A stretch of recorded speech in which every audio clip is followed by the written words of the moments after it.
एक छोटे से गांव में एक लड़की रहती थी जिसका नाम प्रिया था। प्रिया की माँ का देहांत हो गया था और वह बहुत दुखी थी। प्रिया को समझ नहीं आ रहा था कि वह अपने दुख से कैसे उभरे।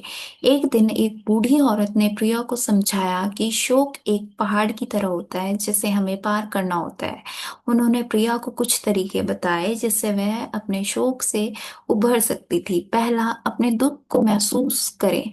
प्रिया को अपने दुख को महसूस करने की अनुमति देनी चाहिए। रोना, दर्द महसूस करना और अपने दुख को व्यक्त करना ठीक है। इससे प्रिया को अपने दुख को समझने और व्यक्त करने में मदद मिली। दूसरा, अपने विचारों को लिखें।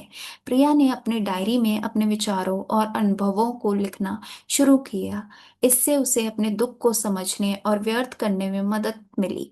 तीसरा, स्वयं की देखभाल करें। प्रिया ने अपनी शरीर और मन की देखभाल करनी शुरू की।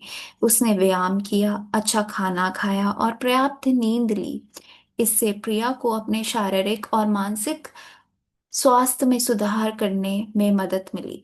चौथा, सहारा ढूंढे। प्रिया ने अपने दोस्तों और परिवार के सदस्यों से बात की और उन्हें अपने दुख के बारे में बताया। इससे उसे सहारा मिला और वह अकेला महसूस नहीं कर रही थी। पांचवा, नई प्रैक्टिसेस शुरू करें। प्रिया ने नई प्रैक्टिसेस करना शुरू किया जैसे कि पेंटिंग, योगा और गार्डनिंग।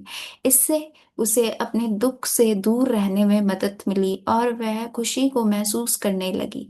धीरे धीरे प्रिया ने अपने शोक से उभरना शुरू किया। उसने सीखा कि शोक एक प्रक्रिया है जिसमें समय लगता है, लेकिन सही तरीकों से हम इससे उभर सकते हैं।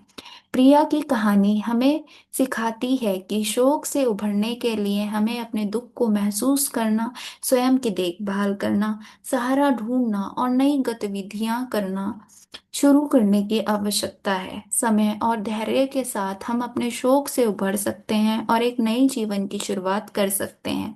इस कहानी से हमें यह सीखने को मिलता है कि शोक एक सामान्य प्रक्रिया है जिसमें हम सभी को कभी ना कभी झेलना पड़ता है, लेकिन सही तरीके और धैर्य के साथ हम अपने शौक से उभर सकते हैं और एक नए जीवन की शुरुआत कर सकते हैं।